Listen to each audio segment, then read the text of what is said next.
easy for the founders to have crazy visions and draw nice things on whiteboards. It's another thing to have a group of people who can actually bring it to reality.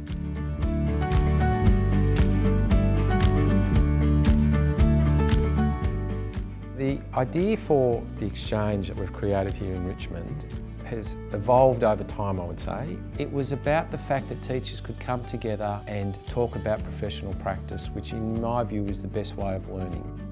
We found a location in Melbourne that was an old mail exchange. It was a two-storey building and it was beautifully located between the two freeways right into the city, and some of those fantastic early childhood teachers, curriculum people who we brought into the Guardian business were thinking about the concept of exchange and the exchange of ideas, not just the exchange of mail and the sorting of mail, but rather the exchange of ideas, which in many ways what the Pedagogical Institute was all about bringing people together, sharing ideas, sharing documentation, sharing resources, and out of that learning from each other.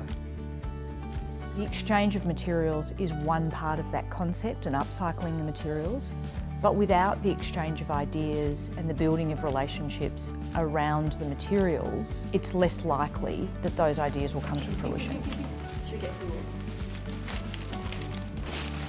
So the exchange in terms of the relationships and people building relationships and exchange is an important concept around the materials. What I've liked about the team that's become involved with the exchange is they all bring their unique characteristics. They've been working on creative projects that have inspired educators to see the materials in different ways.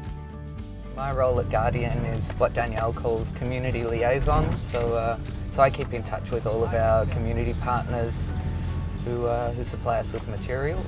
So I go out either fortnightly or monthly and I bring the materials back, and anything that needs processing before it's distributed, I'll do that in the workshop before it's sorted into the shelves. The suppliers and the materials that they're giving us is also creating a feel in the space, because they're quite deliberate in what they're putting into the bins, and they've been very generous in relation to the selection of those materials, and that's taking shape on the shelves. So this is Alex, our own maid. It's a furniture and lighting studio here in Collingwood where we design and make everything out the back.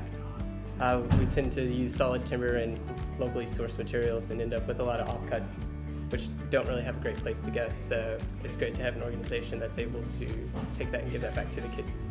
I think sometimes people living in urban areas feel alienated from their communities. It's nice to be reminded that these areas are raising children and connecting businesses to family and children, and that it takes a community to raise children is something really special, I think. We decided that we wanted to listen to the voice of the building, and once we determined what the voice would look like, that determined the kind of feel and the kind of spaces that we wanted to make come alive.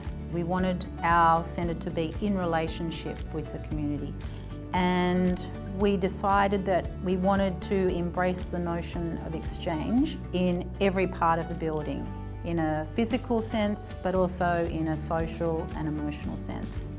In some ways this facility is speaking the brand without defining it.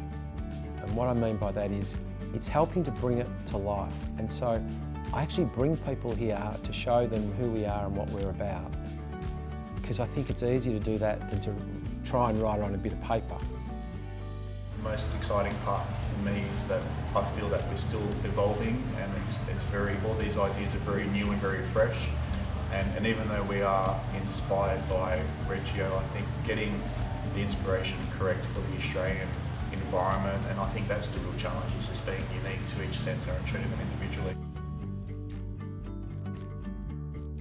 So it is in many ways a physical manifestation of what we believe about children and educators and early learning at Guardian. It's the importance of collaboration, the importance of showing the world what children are capable of, the importance of environments and materials and things that push and challenge children.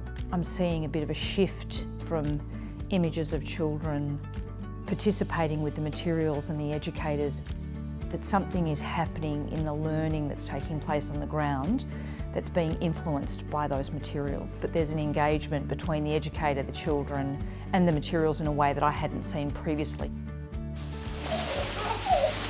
So I think that we managed to fulfil the vision of what a Guardian pedagogical exchange might look like, or in fact does look like for us. I'm proud to bring anyone from the world to see this, because having travelled the world and met most of either the large childcare companies or some of the best pedagogical groups around the world, this is world class, and we should all be very proud of what a huge group of people have contributed to.